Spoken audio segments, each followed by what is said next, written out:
اللہ تعالیٰ نے قرآن مجید فرقان حمید میں سورہ مومنون کے اندر اس حقیقت کا بیان فرمایا ہے کہ تمام انبیاء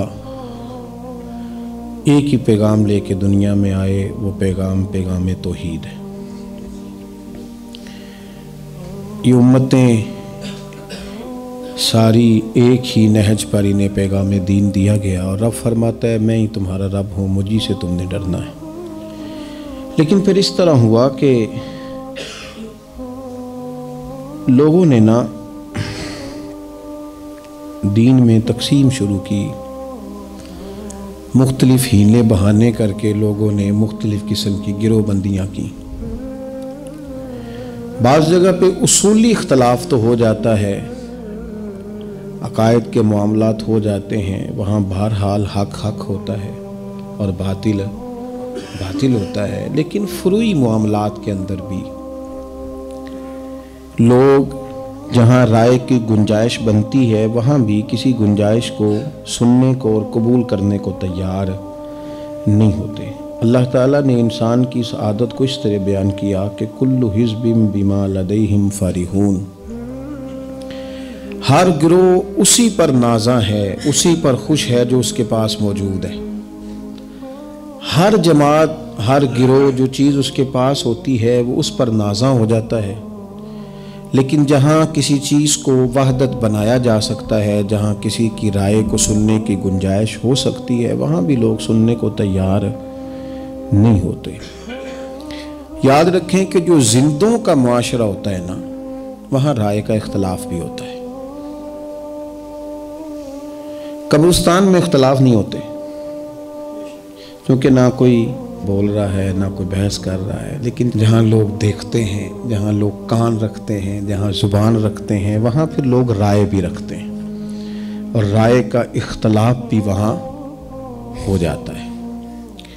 ہم یہ کرتے ہیں کہ فروعی مسائل میں جہاں دین گنجائش دیتا ہے وہاں بھی کسی مخالف کی رائے سننے کو تیار نہیں ہوتے، حالانکہ ہمارے بزرگوں کے ہاں عقائد تو مسلمہ رہے، اللہ کی ذات کے بارے میں، رسول اللہ کی عظمت کے بارے میں صلی اللہ تعالی علیہ وسلم، وہاں تو اصول میں تو عقائد میں تو وہ لوگ بڑے پختہ رہے، لیکن جہاں فروعی معاملات ہوئے کہ ہم نے آمین کہنا ہے نہیں کہنا ہے، ہم نے رفع الیدین کرنا ہے نہیں کرنا ہے، جہاں فروع کی بات آئی وہاں ہمارے آئمہ میں اختلاف رائے ہوا، امام شافعی کا امام مالک سے، امام احمد بن حنبل کا امام اعظم سے، لیکن ہم صرف امام اعظم کے مقلد ہیں، اس کے باوجود کہتے ہیں امام احمد بن حنبل رحمۃ اللہ علیہ، اس کے باوجود کہتے ہیں امام شافعی رحمۃ اللہ علیہ، امام مالک رحمۃ اللہ علیہ، اور ہر جگہ اس خوبصورتی کے ساتھ ان بزرگوں کے نام لیے جاتے ہیں، تعریف کی جاتی ہے، ان کی جو خیر کی باتیں ہیں وہ بیان کی جاتی ہیں، ان کی زندگی سے، ان کے احوال سے، اقوال سے جو فیض ہمیں ملتا ہے وہ حاصل کیا جاتا ہے۔ لیکن نسل نو میں ہم یہ دیکھتے ہیں کہ رائے کے اختلاف کی گنجائش ہی باقی نہیں رہی۔ کسی بندے نے کسی شخص سے کوئی تھوڑا بہت اگر کہیں اختلاف کر لیا تو مخالفت بن جاتی ہے۔ وہ کہتا ہے کہ جو میں سمجھتا ہوں، جو میں جانتا ہوں، جو میری جماعت نے فیصلہ کیا ہے، جو میرے گروہ کا کہنا ہے 100% وہی حق ہے، حالانکہ یہ ٹھیک نہیں۔ آپ اگر سننے کی طاقت رکھتے ہیں تو پھر کسی اور کو بھی سنیں، اگر آپ بولنے کی طاقت رکھتے ہیں تو پھر آپ رائے کا اظہار بھی کریں، اور اس سے زیادہ پریشان نہ ہو۔ ہمارے ہاں ایک بہت بڑا گروپ ہے جو دین پر عمل نہ کرنے کا یہ بہانہ بناتا ہے کہ مولوی لڑتے بڑا ہیں تو کس دین پہ عمل کریں۔ تو میں اکثر ان سے کہتا ہوں کس مولوی نے کہا ہے کہ فجر کے فرض 3 ہیں یا 4 ہیں؟ کہا ہے کبھی کسی نے؟ کتنے ہیں؟ سارے کتنے بتاتے ہیں؟ تو پڑھتے کیوں نہیں؟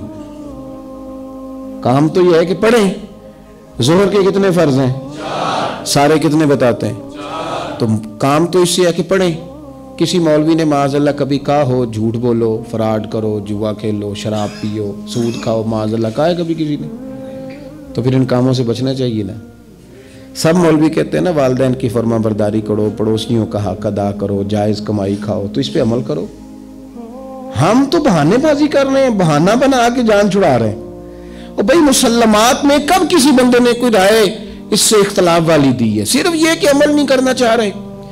رائے کا اختلاف ہو جاتا ہے، یہ نہیں ہے کہ ساری باتیں آپ میں حق ہیں، آپ کے سامنے والے میں بھی کچھ چیز ٹھیک ہو سکتی ہے، اور جس میں جو چیز ٹھیک ہو۔ ہمارا یہ حال ہو گیا کہ ہماری چونکہ مخالفت ہوتی ہے تو ہم کسی کی کسی خوبی کو بھی قبول نہیں کرتے۔ مجھے کسی نے آ کے بتا دیا فلانا بندہ تیرا مخالف ہے تو میں سمجھتا ہوں وہ کبھی دوست بن ہی نہیں سکتا، یہ بات درست نہیں۔ آپ تھوڑا غور کریں، حضرت عمر فاروق رضی اللہ تعالیٰ عنہ کی لونڈی نے کلمہ پڑھا ہے، جناب عمر نے بڑا مارا ہے۔ حضرت عمر کے ہاتھ میں تلوار ہے، وہ مکے میں گھوم رہے ہیں کہ معاذ اللہ حضور کو شہید کروں گا، تو یہ ساری خبر حضور کو بھی تو ہے نا، کتنی سخت دشمنی کر رہے ہیں حضرت عمر، یہ حضور کو خبر ہے۔ لیکن رسول پاک علیہ السلام ہاتھ اٹھا کے دعا مانگتے ہیں، اے اللہ عمر کو اسلام کی توفیق عطا فرما دے، کیونکہ عمر رسول پسند ہیں، عمر دلیر ہیں، عمر عادل ہیں۔ یہ بندہ اگرچہ آج دشمنی پہ کھڑا ہے لیکن اس کے اندر جو خوبیاں ہیں اس کا انکار کیا جا سکتا نہیں، تو حضور نے دعا فرمائی تو رب نے دعا قبول بھی فرمائی۔ پھر حضرت عمر کی بات، حضرت عمر فاروق گھر سے تو تلوار لے کے نکلے تھے، انہوں نے بڑے بڑے چونکوں میں اعلان کیے تھے کہ میں معاذ اللہ حضور کو شہید کروں گا، لیکن جب حق ان کے پاس آ گیا نا، انہوں نے اپنی بہن سے قرآن سن لیا، پھر انہوں نے یہ نہیں کہا کہ اتنا بڑا سردار ہوں اور فلانے چوک میں میں کہہ کے بھی آیا ہوں میں شہید کرنے جا رہا ہوں تو اب لوگ مجھے کیا کہیں گے، یہ نہیں کہا انہوں نے۔ وہ حق پرست تھے، انہیں سمجھ آ گئی کہ اب میرا ضمیر جاگا ہے تو میں نے یہ نہیں کرنا کہ اب لوگ کیا کہیں گے، لوگ جو کہتے ہیں کہتے رہیں، میں نے وہ قبول کرنا ہے جس کو میرا دل، میرا روح اور میری ضمیر قبول کر گیا ہے۔ اب میں کلمہ پڑھوں گا رسول کریم علیہ السلام کا۔ اس کا مطلب یہ ہے کہ آپ کے مخالف میں کوئی خوبی ہوگی تو آپ تسلیم ہی نہیں کریں گے۔ ہمیں حکم ہے کہ یہودیوں سے دوستی نہیں کرنی، ان کے ساتھ قربت کا تعلق نہیں بنانا، ان کی جو رسوائی قرآن پاک نے بیان کی اور ان کی جتنی چیزیں قرآن نے جس انداز میں ڈسکس کی اور کس نہج پر ان کی خرابیاں اور شرارتیں چلی گئی قرآن نے بیان کیا، لیکن سیرت کا ایک انوکھا انداز بھی ہے بات سمجھانے کا، وہ بھی آپ سمجھیں، وہ بھی آپ سمجھیں۔ ہمیں ان سے لیک سلیک بڑھانے کو نہیں کہا گیا، ان کی اس غلط کاریوں کی بنیاد پر ہمیں ان کے حق میں دل نرم کرنے کو نہیں کہا گیا۔ لیکن آپ یہ غور کریں کہ حضور سید عالم علیہ السلام جب مدینہ طیبہ آئے تو دیکھا کہ یہودی 10 محرم کا روزہ رکھتے ہیں۔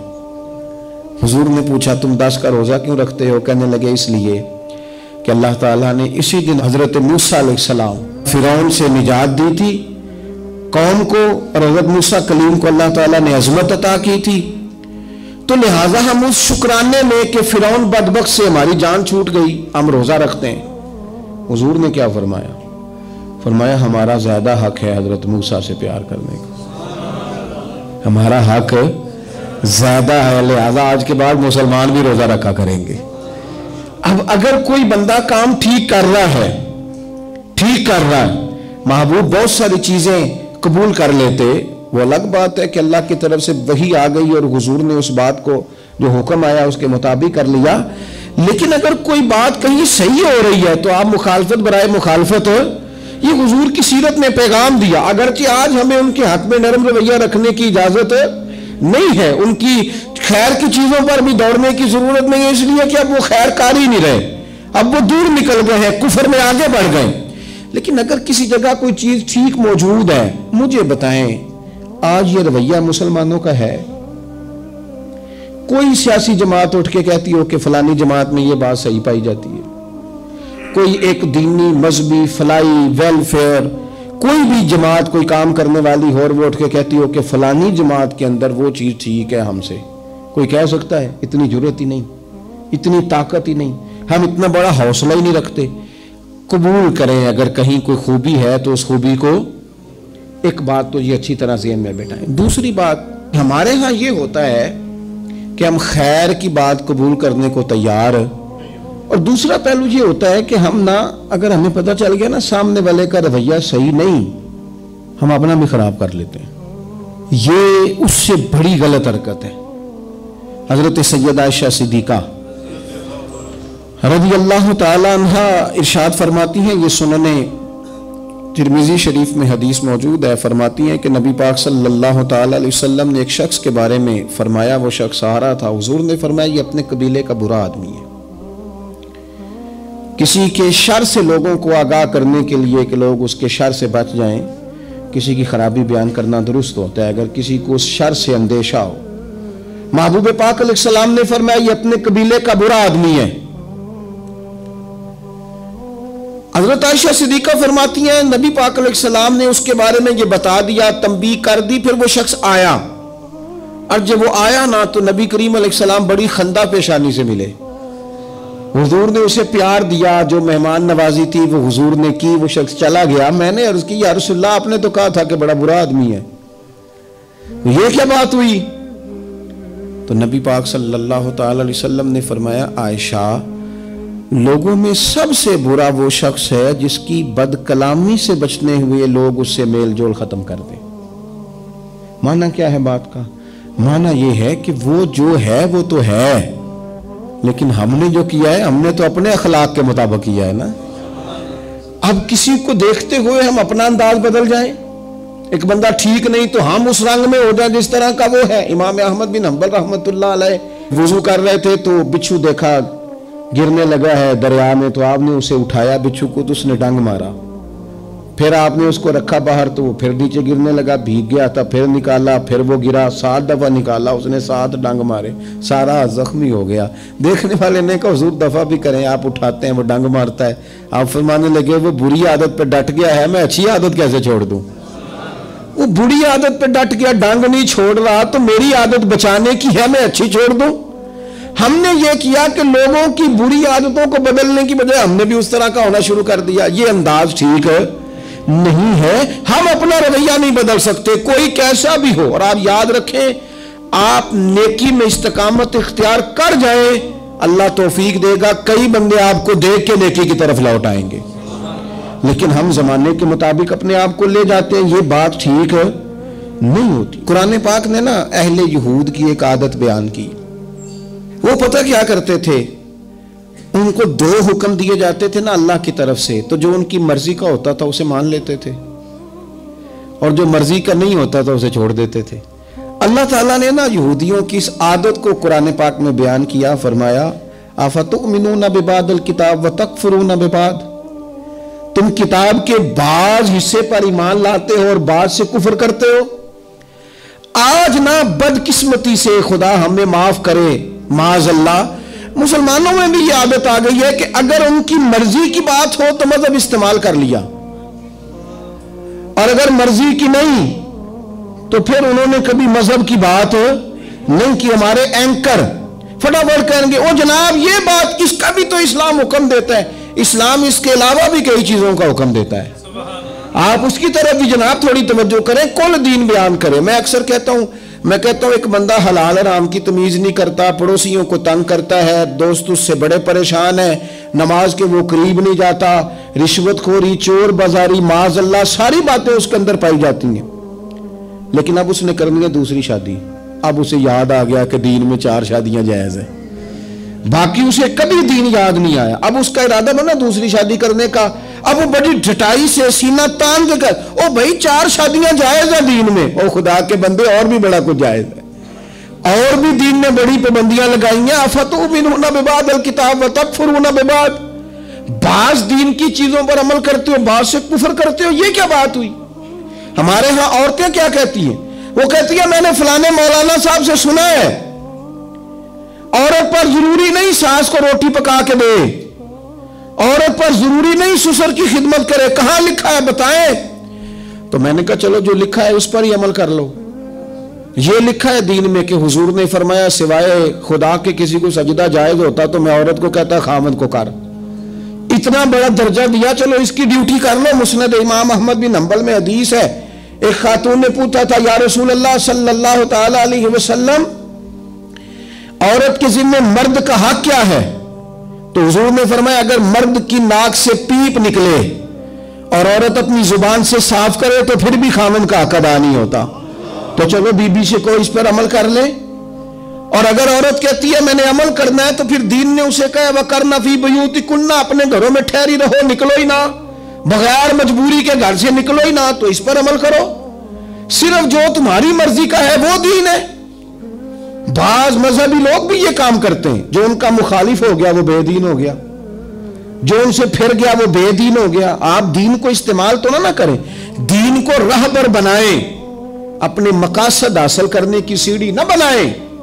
اتنا ظلم نہ کریں اپنے اوپر کہ آپ نے دین کو اصول مقصد کی سیڑھی بنا لیا، دین کو آپ نے بنیاد بنا کے ذاتی قد اونچے کرنے شروع کر دیے. دیکھو میرے حضرت صاحب رحمت اللہ علیہ، سیدنا تاج الشریعہ رحمت اللہ علیہ کی خدمت میں نا ایک صاحب آیا کرتے تھے، پھر وہ آنا چھوڑ گئے تو کسی شخص نے کہا وہ گمراہ ہو جائے گا یہاں نہیں آتا. تو حضرت صاحب فرمانے لگے خبردار، کیوں گمراہ ہو جائے گا؟ ہم کوئی معیار ہدایت ہیں؟ دعا کرو جہاں بھی رہے اللہ اسے دین پہ قائم رکھے. آپ اس چکر میں نہ پڑے، ان تعصبات کا شکار نہ ہو. آپ تھوڑا سا مہربانی کریں، دین سارا ہے تو سارے دین پر ہی عمل کریں. اپنی مرضی کا لے لیا اور باقی چھوڑ دیا، یہ تو بات ٹھیک ہے ہی نہیں. اللہ ہمیں سمجھ عطا فرمائے، اللہ ہمیں کل دین پر عمل کرنے کی توفیق عطا فرمائے. تو میں جو بات عرض کر رہا ہوں کہ رائے کا اختلاف اگر کسی جگہ ہو جاتا ہے تو پھر ہمارا کام یہ بنتا ہے کہ ہم تھوڑا سا نا موقع دیں اور ہم ذرا چیزوں کو سمجھیں. اور دوسری بات یہ کہ اختلاف دلیل تک ہو، جب دلیل مل جائے پھر ماننے کا بھی مزاج بنائیں. آپ نے کہا تھا میں پریشان ہوں، میں فلاں بات میں الجھ گیا ہوں، اور جب آپ کو کلیئر کیا گیا تو پھر آپ کو چاہیے کہ آپ کھلے دل سے تسلیم بھی کریں. بڑے بڑے بزرگ رجوع کر لیتے ہیں اپنی بات سے، بڑے بڑے علماء، لیکن شرط یہ ہے کہ پیچھے علم بنیاد ہو. امام شافعی رحمت اللہ علیہ فرمایا کرتے تھے جب میری علماء سے کبھی بحث ہوئی ہے تو کبھی وہ عالم جیت گئے، کبھی میں جیت گیا، لیکن جب جاہلوں سے بحث ہوئی ہے نا ہمیشہ جاہل ہی جیتے ہیں. فرماتے تھے پھر نہیں میں جیت سکا چونکہ سامنے جاہل تھا. آپ کو جب حق آ گیا، آپ نے جو دلیل چاہی تھی، جو آپ کنفیوز تھے جہاں، جب آپ کی وہ بات دور کر دی گئی پھر آپ کو کلیئر بھی تو ہونا چاہیے کہ نہیں. دیکھیں حضرت عمر فاروق رضی اللہ تعالیٰ عنہ مسجد شریف میں خطبہ جمعہ دینے لگے تو آپ نے کہا بھائی میری بات سنو اور پھر میری فرما برداری کرو، میں تمہارا امیر ہوں، اطاعت کرو میری بات کی. ایک بدو کھڑا ہو گیا، اس نے کہا نہ سنیں گے نہ اطاعت کریں گے. معاذ اللہ. کیوں جی؟ کہنے لگا میرے دماغ میں ایک کنفیوژن آ گئی، آپ میری وہ دور کر دیں. آپ نے فرمایا تو کیسے کنفیوز ہو گیا؟ وہ کہنے لگا حضرت جی کل پرسوں جب چادریں بٹی تھیں تو آپ کو ایک چادر ملی تھی اور آپ نے یہ جو جبہ پہنا ہوا ہے، یہ جو کرتا آپ نے پہنا ہے، آپ کا قد بھی لمبا ہے، ایک چادر سے باندھ نہیں سکتا تھا. اس کا مطلب ہے آپ نے ڈبل لی، تو میری آپ یہ بات ٹھیک کر دیں، میں سنوں گا ابھی اطاعت بھی کروں گا. حضرت عمر فرمانے لگے یہ میں نہیں بتاتا، یہ میرا پتر بتائے گا، یہ میرا بیٹا بتائے گا. حضرت عبداللہ ابن عمر کھڑے ہوئے کہنے لگے دو چادریں ملی تھی ہم باپ بیٹے کو، میں نے اپنی بھی اپنے ابا جی کو دے دی. تو ان سے پھر ان کا نا وہ پیروں تک پہنتے تھے عرب کے لوگ کرتا جبہ، تو کہا وہ جناب ان دو چادروں سے حضرت عمر کا وہ جبہ بنا. اب دلیل مل گئی نا، اب اس نے لے تو لالا نہیں کہا، اگر مگر نہیں کیا، فوراً کہنے لگے اے عمر خدا پہ رحم کرے، آپ کہیے میں سنوں گا بھی اور فرما برداری بھی کروں گا. اور رو کے کہا، انہوں نے رو کے کہا، مان گئے. بس جب دلیل مل گئی تو پھر مان گئے. خدا رہا جب دلیل ملے تو پھر ماننے کا بھی مزاج بنائے. لیکن ہمارا ماننے کا مزاج نہیں، ہمار جاتے کل حزب بما لدیہم فرحون، ہر گروہ جو اس کے پاس ہے اسی پر نازا ہے، پھر وہ کان کھولنے کو تیار نہیں ہوتا. پھر تھوڑا سا نا تسلیم کرنے کا بھی مزاج بنائے اور تسلیم کرنے کا بھی اپنے اندر تھوڑا سا نا ذہن بنائے. ایک بڑی نازک بات آپ سے کرنی ہے، دنیاوی اختلاف کو دین تک نہ لے کے آئیں.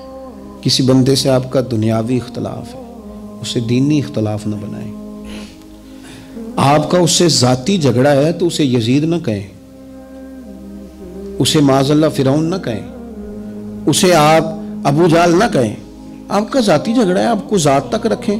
آپ کا لڑائی ذات کی تھی، آپ نے اسے کافر کر دیا، زندیق کر دیا، معاذ اللہ جانے کب مار دے کوئی مجھے کافر کر کے شہر کا شہر مسلمان بنا بیٹھا ہے. آپ ذاتیات کے معاملات میں دین نہ لائیں. اور پھر ایسے لوگ جن بیچاروں کا دین سے دور دور تک تعلق ہی کوئی نہیں، وہ دینداروں کے لیے فتوے جاری کرتے ہیں کہ یہ بندہ ٹھیک نہیں، یہ بندہ صحیح نہیں، یہ بندہ غلط ہے، یہ بندہ ٹھیک ہے. آپ اپنی حیثیت تو واضح کریں، آپ کیا ہیں، کیا اتھارٹی رکھتے ہیں آپ. کیا ہو آپ کی حیثیت ہے کہ آپ فلاں آدمی پر کلام کریں؟ ہو جاتی ہے، رائے کا اختلاف ہو جاتا ہے۔ میں نے کہا ہے کہ جہاں زندہ لوگ رہتے ہوں وہاں اختلاف بھی، میں کہتا ہوں دین کو استعمال کرتے ہیں، یہ کام نہ کریں، نہ کریں۔ دین ہمارے بچاؤ کا ذریعہ ہے، جس چیز نے ہمیں بچانا ہے اگر اسی کو ہم استعمال کر کے معاذ اللہ اپنی دنیا سیدھی کرنے لگ گئے تو کس دامن میں جا کے پناہ لیں گے۔ ایک پہلو اور بھی ہے، اگر کسی جگہ آپ کا کسی بندے سے رائے کا اختلاف ہو جائے نا، اس کو فتنہ نہ بنائیں۔ ہو گیا رائے کا اختلاف، ہو گیا، ہم نے دیکھا ہے دوستوں میں، پیر بھائیوں میں، احباب میں، جہاں کٹھے رہتے ہیں وہاں رائے کا اختلاف ہو جاتا ہے، لیکن ایسا نہ ہو کہ آپ کے رائے کا اختلاف دینی نقصان کرے، ملی نقصان کرے، تنظیمی نقصان کرے، آپ خرابی پیدا کر دیں، آپ ادارے تباہ کر دیں۔ ٹھیک ہے رائے کا اختلاف ہو گیا، لیکن جس طرف زیادہ لوگ ہیں اور صاحب الرائے ہیں، اچھے لوگ ہیں، آپ اپنی رائے دینے کے باوجود بھی آپ کہیں ٹھیک ہے اگر زیادہ لوگ ادھر ہیں تو میں اپنی بات چھوڑتا ہوں، کہہ لیں، کچھ بھی نہیں ہوتا، کوئی فرق نہیں پڑتا۔ میں کہہ چکا ہوں کہ اصول میں، عقیدے میں اختلاف ہو تو ضرور ڈٹیں، لیکن اگر کہیں گنجائش ہو دینی، تنظیمی، فلاحی معاملات میں تو خدا را ادارے نہ توڑ دیں، دین کا نقصان نہ کر دیں۔ آپ قبول کر لیں اگر سامنے والے کی رائے آپ سے مختلف ہے، اگر یہ دل بڑے ہو جائیں تو یقین کریں یہ رسول اللہ کی امت ہے۔ بس آپ سے عرض کروں گا امت بن کے جینا سیکھیں، گروہوں میں بٹ جانا، تقسیم ہو جانا، امت بن کے جینا سیکھیں، پیار کریں۔ کوئی ضروری ہے کہ ساری دنیا ہمارے مطابق ہی چلے؟ کوئی حرج نہیں، کوئی ہماری عقل کل ہے، کوئی بندہ اپنی مرضی بھی کرے پھر بھی ہم نے پیار ہی کرنا ہے، پھر بھی ہم نے محبت ہی کرنی ہے۔ محبوب کی طرف سے پھول آ جائے تو پھر بھی پیار ہی ہے، روڑا آ جائے تو پھر بھی پیار ہی ہے۔ یہ زخم ہے طیبہ کا، یہ سب کو نہیں ملتا، کوشش نہ کرے کوئی اس زخم کو سینے کی۔ آخر دعوایا ان الحمدللہ رب العالمین۔